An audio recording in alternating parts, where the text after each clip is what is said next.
ચલો ગાઈસ, મેં આજે સવારમાં ઉઠીને વિચાર્યું કે મારા છોકરા હારું મેં શું બનાવું વિચારીને પછી મેં એન્ડમાં વિચાર્યું કે ચાલ આજે મેં કશું બનાવવું વેધું મારા છોકરા માટે કે મેં એવું નાસ્તો લઈને બી જાય અને ટેસ્ટી બી લાગે. ઘરમાં જઈએ તો અમે અહીંયા 1 કપ જેટલી સૂજી લીધી છે અને અંદર એમાં થોડું 1 ચમચી જેટલું બેસન નાખ્યું છે.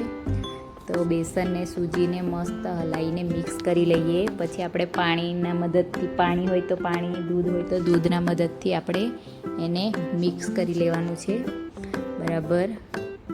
અને તમારી પાસે ચાળણી હોય તો ચાળણીને લેવાનું, તો એનો મતલબ જે કંઈ બેસનમાં એ ગુટલા રહે તે રહેની મસ્ત થઈ જાય. તો અહીંયા આગળ મેં ચાળીને લીધું છે. મારી પાસે દૂધ નહોતું, પાણીનો મેં ઉપયોગ કર્યો છે. બાકી દહીં હોય તો દહીં બી તમે લઈ શકો છો. દહીંનું ખટ્ટું મીઠું આવે, થોડું સારું લાગે. પણ દહીંની જગ્યા પર મેં લીંબુ ફૂલ નાખી દીધા છે અંદર. અહીંયા આગળ મેં તમારા માપથી, તમારા હિસાબથી તમે કરી શકો છો. મેં મારા હિસાબથી આવી રીતના ફેટે સૂજી નાખેલી છે અંદર, તો એ જેવું ફેટશે એટલું ગાળું થશે. એટલે બરાબર એને ફેટી લેવાનું છે આપણે 5-10 મિનિટ સુધી. બરાબર ફેટાઈ જાય પછી એ ગાળું થઈ જાય છે, મસ્ત બેટર બનીને રેડી થઈ જાય છે. જો ગાળું થવા લાગ્યું છે ને, હવે એને ધીરે ધીરે એવી રીતના બરાબર પીછીને 10-15 મિનિટ પછી આપણે એને થોડીવાર ઢાંકીને મૂકી દઈશું. પછી આપણે અંદર નાખવા માટે મેં ડુંગળી લીધી છે, 1 ટામેટું લીધું છે. મારી પાસે એ જ છે ઘરમાં, હમણાં કશું છે નહીં તો મેં શું બનાવું વિચારીને પછી આટલે પહોંચીશું. તો મારી પાસે 1 ટામેટું છે અને 1 ડુંગળી છે. મરચું મેં નાખવા લીધું છે પણ નહીં નાખતી, મારા છોકરાઓને નહીં ભાવતું મરચું. તો મેં 1 ડુંગળીને ટામેટું મસ્ત સમારી લઉં ઝીણી ચીજથી. અહીંયા આગળ મેં સમારી લીધું છે. ઝીણા તાપે પેલી બાજુ તવો બી મૂકી દીધો છે. હવે મેં જે બેટર બનાવ્યું છે એની અંદર મેં નાખું છું ડુંગળી ઝીણી સમારીને, અને ડુંગળીને ટામેટાં મિક્સ કરી લઈએ આપણે અંદર નાખીને મસ્ત મિક્સ કરીને. પછી મારી પાસે પાવભાજી મસાલો છે, તો પાવભાજી મસાલો નાખે ને તો એનો ટેસ્ટ બહુ મસ્ત લાગે છે. મારા છોકરાને બહુ ભાવે છે. તમે એની અંદર પાવભાજી મસાલો નાખી દઉં છું.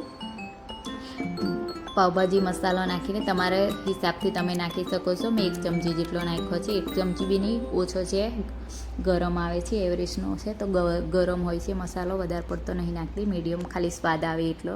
પછી બરાબર ફેટી લઈએ એને, બરાબર જ્યાં સુધી તવી ગરમ થાય ત્યાં સુધી ફેટી લઈએ. પછી આપણે એને નાખીશું તેલ થોડું નાખીને, મતલબ થોડુંક જ જ્યાં ચીપકે નહીં એટલું આપણે તેલ નાખીશું. પછી અંદર બેટર આપણે ફેલાઈ દઈશું, પૂડા બનાવે એવી રીતના જ ફેલાઈ દઈશું બરાબર.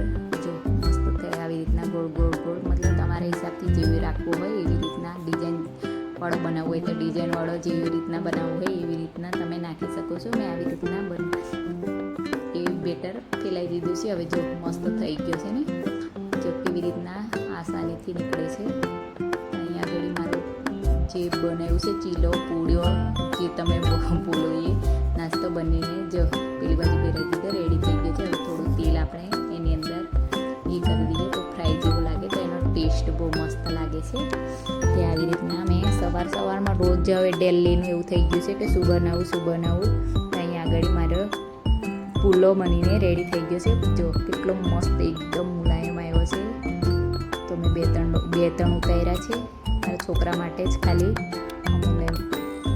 પછી વધારે નહીં બનાવ્યો. પછી પાછું ટિફિન બનાવવાનું છે. તો અહીંયા વિડીયો સારો લાગે તો લાઈક કરજો, ચેનલને સબસ્ક્રાઈબ. By, C you.